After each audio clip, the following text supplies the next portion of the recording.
आपल्या साड्यांची महाराणी स्वामिनीच्या YouTube चॅनलला सबस्क्राईब करा आणि भारतभर विखुरलेल्या देवींच्या शक्तिपीठांचा महिमा सांगणारी मालिका स्वामिनी आदिशक्तीची अनंत रूपे आता YouTube वर. तू सखी, तू प्रिया, तू रूपा, तू मोहिनी. स्वामिनी स्वामिनी स्वामिनी. स्वामिनी अत्याधुनिक आणि पारंपरिक साड्यांचं विलोभनीय दालन. तुमची आवड जाणणारं, तुमचं सौंदर्य उजळवणारं स्वामिनी. सौभाग्य सुंदर लेऊनी वसने उभी मन भावनी. स्वामिनी विझिलँड बिल्डिंग, कुमठेकर रोड, पुणे. साड्यांची महाराणी स्वामिनी. मानवी जीवनात, समाजात स्वास्थ्य व आनंद नांदावा, नवीन पिढीला हा सांस्कृतिक वारसा समजावा म्हणून ही मालिका सादर करीत आहोत. याद्वारे कुठल्याही अंधश्रद्धेचे अथवा अनिष्ट प्रथेचे आम्ही समर्थन करत नसून कुणाच्याही भावना दुखावण्याचा आमचा हेतू नाही. स्वामिनी साड्यांची महाराणी. आजच स्वामिनी सारीज पुणे या YouTube, फेसबुक आणि Instagram या सोशल मीडिया प्लॅटफॉर्मला भेट द्या, सबस्क्राईब करा आणि स्वामिनीशी कनेक्ट व्हा. तूच स्वामिनी खरोखरी, तूच स्वामिनी खरोखरी. वर्णू किती तुझ परोपरी, वर्णू किती तुझ परोपरी. तू शतरूपा शुभंकरी, तू शतरूपा शुभंकरी.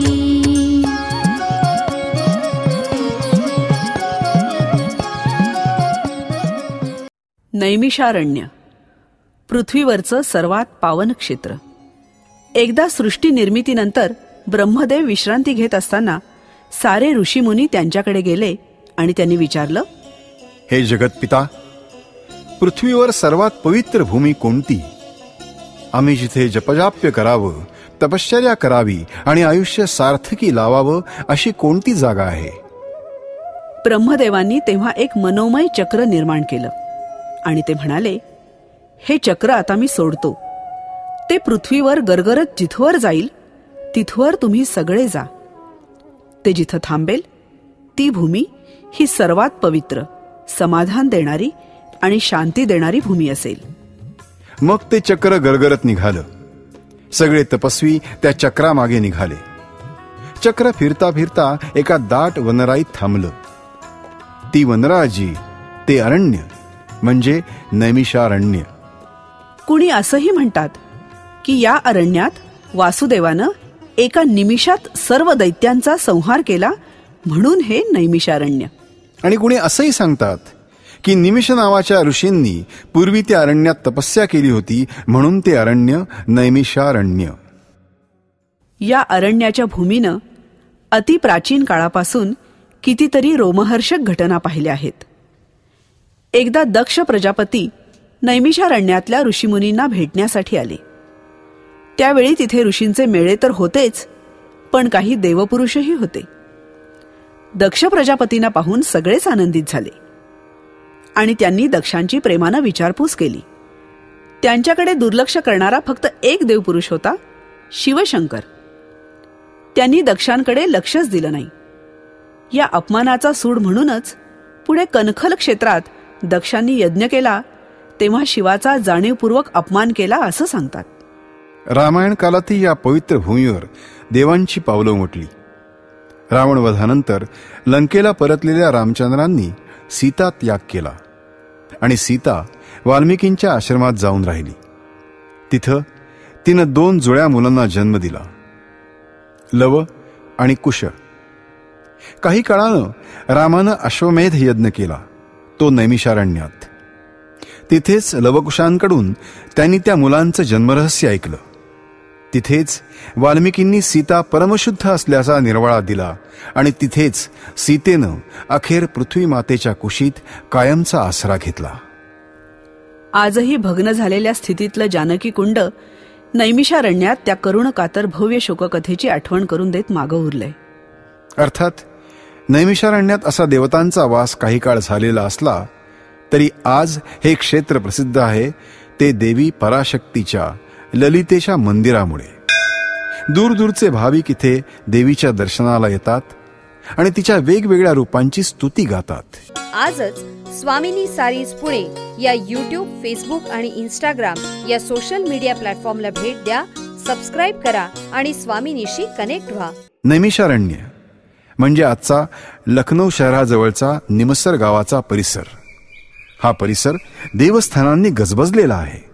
भूतेश्वर महादेव, हनुमान, ब्रह्मावर्त सरोवर, व्यास मंदिर आणि इतरही अनेक पवित्र स्थानं इथं आहेत.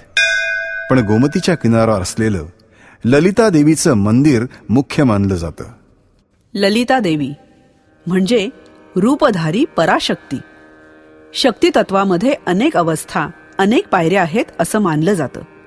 पराशक्ती ही चौथी पायरी. केनोपनिषदात उमा हैमवती ही पराशक्ती देवांसमोर प्रकट झाल्याची कथा आहे. असं सांगतात की देवासुरांच्या युद्धात एकदा देवांना विजय मिळाला. तेव्हा देवांना स्वतःच्या पराक्रमाचा फार गर्व झाला. ब्रह्मदेवाला मात्र ही गोष्ट रुचली नाही. त्यानं देवांनाही अगम्य असं एक रूप, यक्षरूप धारण केलं आणि तो देवांसमोर आला. ते ब्रह्मतत्व इतकं गूढ रूपात होतं की देवांना त्याचं रहस्य कळेना. हे काय आहे, कोण आहे? त्यांनी अग्नीला पुढे केलं. अग्नीसमोर ब्रह्मतत्वानं एक गवताची काडी टाकली. जाळून दाखव, ते म्हणाल. अग्नी हसला, पण काय आश्चर्य, त्याला ती साधी गवताची काडी जाळता येईना. मग वायू पुढे आला. हलव ही काडी, ब्रह्म त्याला म्हणाल. वायूला अग्नीसारखंच पराभूत होऊन परतावं लागलं. शेवटी आला इंद्र, देवराज. त्याला पाहून तर ते यक्ष स्वरूप गुप्तच झालं. सगळे देव गोंधळून काहीसे भयभीत होऊन एकमेकांकडे पाहू लागले. तेव्हा तिथे प्रकट झाली एक दिव्य शक्ती. देण्या घेण्यासाठीच्या साड्यांपासून ते नववधूच्या साड्यांच्या खरेदीसाठी महाराष्ट्रातील एकमेव 3 मजली प्रशस्त वातानुकूलित दालन स्वामिनी, साड्यांची महाराणी स्वामिनी. ती म्हणाली, मी शक्ती देवता. माझ्या इच्छेखेरीज तुम्हाला काहीही करता येणार नाही. माझ्यामुळेच सृष्टीतल्या सर्व गोष्टी घडून येतात हे ध्यानात ठेवा. देव मग तिला शरण गेले आणि त्यांनी तिची स्तुती गायली. ही पराशक्ती नैमिषारण्यात कशी आली याची एक कथा आहे. कथा फार प्राचीन काळी घडलेली, देवलोकातली. शिवमहेश्वर तेव्हा कैलास पर्वतावर पूर्ण विरक्त होऊन तप करत बसले होते आणि सगळा देवलोक चिंतेत पडला होता. असुरांचं बळ वाढत होतं आणि देवसैन्याला एका उत्तम सेनापतीची गरज होती. कोण तारणार, कोण येणार मदतीला, कोण? अशा कुमाराचा जन्म शिवशक्तीच्या एकत्र येण्यातूनच फक्त शक्य आहे. पण शिवशंभू तर कैलासावर तपश्चर्येत मग्न आहे. पुढच्या भागात पाहूया कोण उतरवणार त्यांची समाधी. महाराष्ट्रातल्या विविध स्वामिनींचं श्रुतीदर्शन आम्ही आपल्याला घडवलं. ते कसं वाटलं हे आम्हाला जरूर कळवा. आमचा पत्ता आहे स्वामिनी, विझिलँड बिल्डिंग, कुमठेकर रोड, पुणे. साड्यांची महाराणी स्वामिनी. संकल्पना नावेद आणि जावेद शेख. संहिता डॉक्टर अरुणा ढेरे. निवेदन रवींद्र मंकणी, सुनेत्रा मंकणी. पार्श्वसंगीत चैतन्य अडकर. निर्मिती रोहन्स आय. निर्मिती व्यवस्था शेखर काळे. ध्वनी व्हायब्रेनिया द स्टुडिओ. आपल्या साड्यांची महाराणी स्वामिनीच्या यूट्यूब चॅनलला सबस्क्राईब करा आणि भारतभर विखुरलेल्या देवींच्या शक्तिपीठांचा महिमा सांगणारी मालिका स्वामिनी, आदिशक्तीची अनंत रूपे आता यूट्यूब वर. तू सखी, तू प्रिया, तू रूपा, तू मोहिनी. स्वामिनी, स्वामिनी, स्वामिनी. स्वामिनी अत्याधुनिक आणि पारंपरिक साड्यांचं विलोभनीय दालन. तुमची आवड जाणणारं, तुमचं सौंदर्य उजळवणारं स्वामिनी. सौभाग्य सुंदर लेऊनी बसने उभी मन भावनी. स्वामी. स्वामिनी, विझिलँड बिल्डिंग, कुमठेकर रोड, पुणे. साड्यांची महाराणी स्वामिनी.